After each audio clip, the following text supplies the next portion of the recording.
Hey everyone, how we doing? Hope you're well. Hope you're achieving all the results you want to achieve. And as promised in a previous video, I said that if the videos got some traction, if they got some likes, if they got some comments, then I would continue to share some of my beliefs, some of my understanding of being around Herbalife and being around health, nutrition, and helping people get results for a long time now.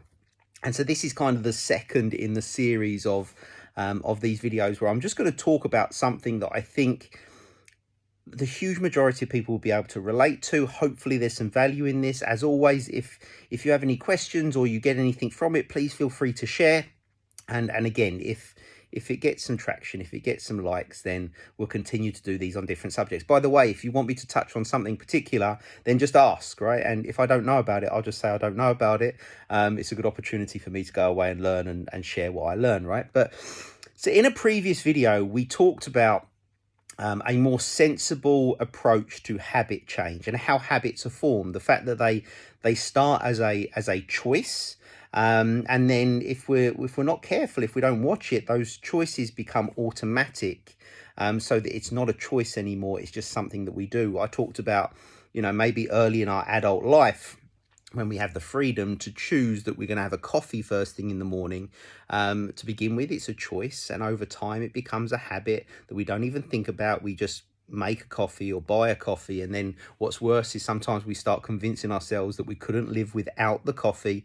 And when it comes to something like health, nutrition, weight loss, fat loss, having a coffee every single morning that contains no nutritional value whatsoever, and you're just taking it because that's what you've always done, those calories add up, right? And so we talked about how simple choices can become established habits, and I want to build on that and talk about that next level when a choice becomes a habit, and then a habit becomes a craving.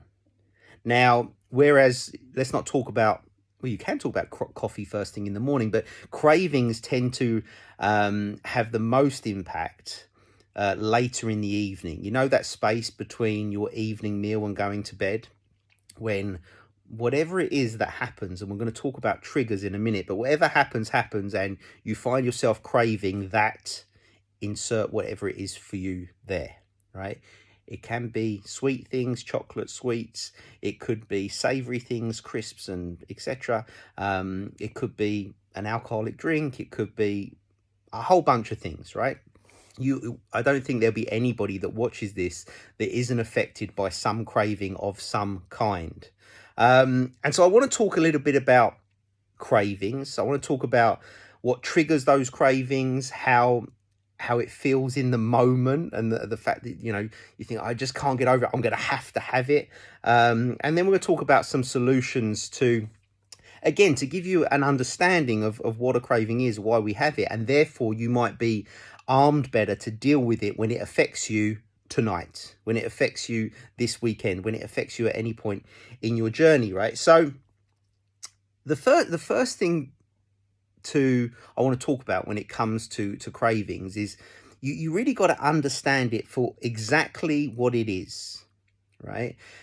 The craving, right, which is whether it's a voice in your head or a feeling or an urge or whatever. I like to talk about the voice in your head because I think we all have one, whether we understand it or recognize it or hear it or not. That there's that devil inside us that says things like, it's only one chocolate biscuit.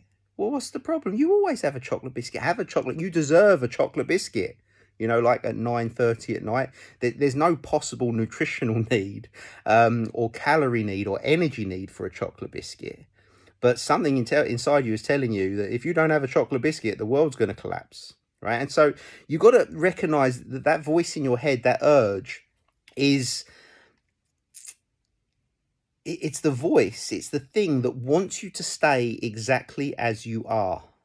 It doesn't want you to change. It doesn't want you to lose weight. It doesn't want you to be healthier. It doesn't like change. And so it wants you to stay where you are, because where you are is safe. Where you are is known, right? That voice, the craving, has no interest in you looking and feeling the best you've ever felt, healthy, happy, lean, energetic, jumping out of bed in the morning. It's got no interest in that, because that is new, that is different, that is scary for the thing inside you that wants to stay the way you are.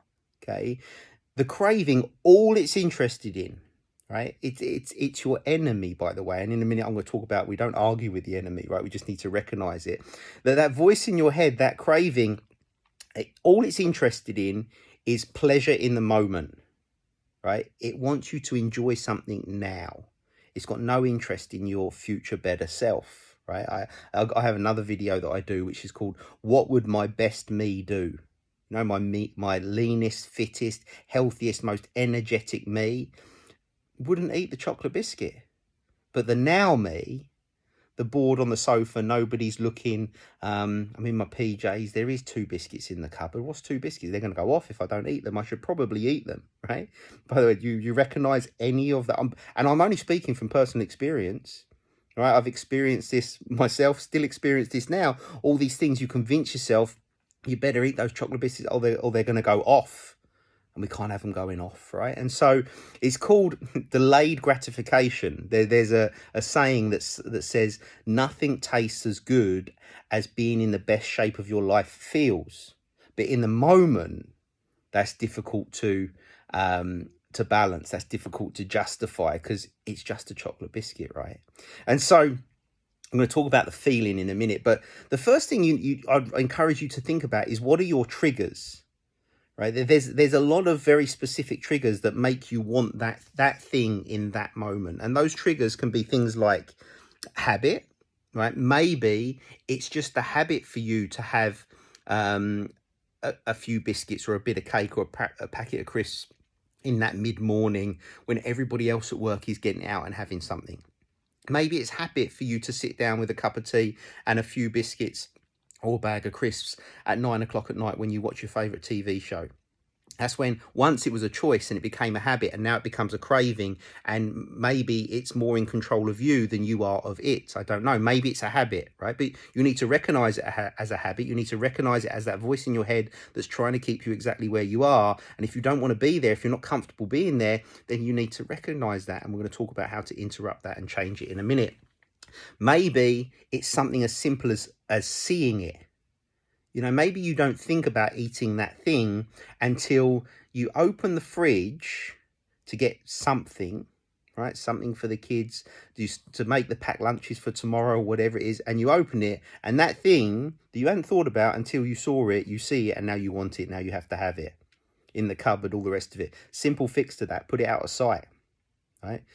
Even better, don't buy it in the first place. Because unless that craving is now bordering on an addiction, right, the chances are, if it's not in the house, you're not going to jump in the car, go to the shop, go and buy it, right? But maybe it's a sight thing, so hide it or don't buy it. Maybe it's a boredom thing, right? A lot of people, they fill their evenings sitting watching TV, you know, thinking that it's entertainment and all the rest of it. It's not. It's just boredom in disguise. You're just sitting there bored stiff watching something because it's a habit. And if that is a trigger then for, this is so boring, I better eat something, comfort eating or whatever. It can be comfort, it can be stress. Some people have more cravings for foods when they drink alcohol. It might be a time of day thing. It may be a hunger thing, right? If you aren't eating 5 times a day at least, and you aren't hitting your protein target, then it's possible that craving is attached to the fact that you are hungry. Okay, and that's the easiest craving to fix, because we just need to make sure that you're eating 5 times a day before you get hungry in the evening, right? But you need to think about and recognize and understand your triggers so that you know it's a trigger.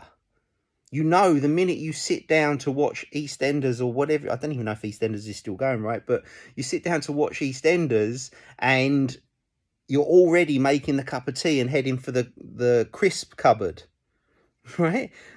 You've got to recognize that that's what it is. And if you want things to change, maybe you have to change, right? Now, and by the way, the voice in your head that says, it's only a packet of crisps, it's only this, it's only that. Okay, cool. If that's all it is for you, if that's only what it is. But most people that have that type of habit stroke craving, it tends to leak into other areas of their nutritional intake as well.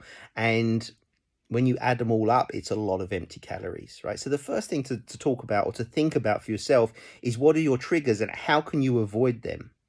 Right? I promise you, if one of your triggers is TV, if you replace watching TV with doing something more positive, right, something less boring, immediately that craving, that attachment to eating that thing while you watch that show will be gone, right? It's difficult to crave a packet of crisps, eat a packet of crisps while you're sat on the exercise bike, right? Or you're going for a walk, or you're doing some press ups, or you're doing anything, right? Even doing a puzzle, right? It's difficult to be eating that thing. Much harder to do it while you're doing something than it is sitting watching TV, right? So what are your triggers? The second thing to understand is how a craving works, right? You're probably familiar with something called the bell curve. The bell curve is something that goes like that and goes up and gets to a peak and then drops the other side and goes away. The way a craving works is something triggers you, you think about it and you go, no, I'm not having that. I'm being good, right? I'm on my diet, right? The minute you say that, the game's over anyway, right? Because you shouldn't be on a diet. But so you resist it and it gets stronger and stronger and stronger, and then all of a sudden a thought becomes a little bit of a craving, and at its peak it can feel like, if I don't eat that thing now, I'm gonna die, right? And you're not, right? The good news about a bell curve is once it gets to the peak, if you are just can be conscious enough to not go and eat that thing, it will slowly start to diminish. And the good news about that is every time you get to the peak and overcome it, you are reinforcing the fact that you don't need that thing. It's just a habit that became a craving. So you've got to recognize it. It's important that you don't argue with a craving, right? You're sitting there, you go and have a piece of cake. I don't want a piece of cake, but you always have a piece of cake. Yeah, no, but Matt said that it's just a voice in my head, and you're arguing with yourself. It's crazy, right? It's actually your future self, your best you, arguing with your current you about whether you should have that piece of cake or not. Don't argue with it. Let the voice go crazy, and just, if you can, just mentally take a step back from that voice talking about the cake, thinking about the cake, wanting the cake, and just recognize for what it is: absolute madness. If that voice in your head was a real person sat next to you in your living room saying, have a piece of cake, you go away. And if they kept going on and on and on and on and on, you chuck them out your house, right? But you can't do that with the voice in your head. But you've got to recognize for what it is. You can't argue with the voice in your head because you can't win. Right? It's a stubborn thing. It's something that has been created by you, by your choices that became habits that now become craving. They have a strong hold on you. So don't argue with it. Instead, just recognize that it's happening. And you can even laugh at it. You go, geez, I've really created a monster here that really wants those biscuits. Because if you was powerful enough to create it, you're powerful enough to destroy it, to get rid of it, right? It's just a choice that became a habit, that became a craving, right? And by the way, the next level after craving, where it's an uncontrollable need, physical need to have that thing, right? That's what you'd call an addiction. And we're familiar when people talk about being addicted to alcohol, to drugs, to all sorts of things, but it's being talked about more and more now, but not enough. The addiction to sugar, the addiction to those things that we have no nutritional need for, but because we've just been eating them senselessly, unconsciously for so long, we convince ourselves that we need them, that it's an addiction. So again, you are strong enough, powerful enough to create the addiction, craving. You're powerful enough to overcome it as well. So just recognize that if you can get over the peak of that, I got to have it, it will go away. It doesn't stay up there forever, right? At that height where you really, really want that thing, it doesn't stay there, right? It will slowly dissipate. The voice will get quiet and go away. You just got to overcome it a little bit, but that shouldn't be about willpower. Okay, there's better ways to do it than that. You need to interrupt that growing of the craving, right? And the way to interrupt it is to take some positive action that's going to stave it off, that's going to put it in its place. Now, the easiest one of all, you sit down in front of the TV, you think about that packet of crisps, that biscuit, that whatever it is, right? You realize how often I talk about the packet of crisps, the biscuit, and all this, because that's what it is for me. By the way, bad news, it never goes away, right? You're always going to fancy those things. You can just be more control of those things. So you sit down and you think about that thing. Immediately, you need to go and get yourself a large glass of water. And whatever a large glass is for you, double it. Right? If a large glass for you is this big, go and get a pint of water. Go and drink a pint of water. Right? The studies have shown that something like 80% of the time we think we're hungry, we're not, we're thirsty. Right? Immediately, you've got to fill your stomach up, because nutritionally, it's unlikely you need anything. So straight away, a large glass of water. Listen, if you can do something, imagine instead of taking on calories, you burn some calories. Imagine if you just ran up and down the stairs 10 times. If you've got an exercise bike or some weights, or you can go for a walk or do something, anything that exercise-wise, it doesn't have to be an exercise, just go for a walk. Do something that interrupts that. The crisps are next door. I'm going to keep thinking about the crisps. I'm going to go get some crisps. Go for a walk. Past the cupboard with the crisps. Keep going. You'll be amazed if you go and do something positive exercise-wise. Your desire for the crisp when you get back will be gone. Right? You'll feel it's a double win, because not only did you not take the calories on, but you burnt some calories. Right? It's a win-win. Brush your teeth. That's a really good one. Right? It's difficult to fancy a chocolate biscuit once you brush your teeth. Right? Large glass of water, brush your teeth. You're already winning. Call someone. Anyone. Again, it's difficult to be eating when you're on the phone. It's just not very polite, right? But call someone. Do some work, right? Do something that occupies your brain. And last but not least, because you should never go to bed starving, right? If you think the craving is about hunger because you haven't eaten enough during the day, do you know what you do? Eat something, right? But make a better choice. Have something that it has some protein in it. Okay, have something that has some nutritional value in it. Something that contains some fiber. Okay, something that not high sugar, not simple carbs that the body's gonna have to work really hard through the night to break down. Right, not white carbohydrates. You want to snack on a few vegetables, right? So get some protein inside you, some fiber. Some of the best things you can have if you've never had it, the belly buster, right? The Herbalife. If you mixed PDM, oat apple fiber, and aloe, right? You can make it warm. It tastes like warm apple pie.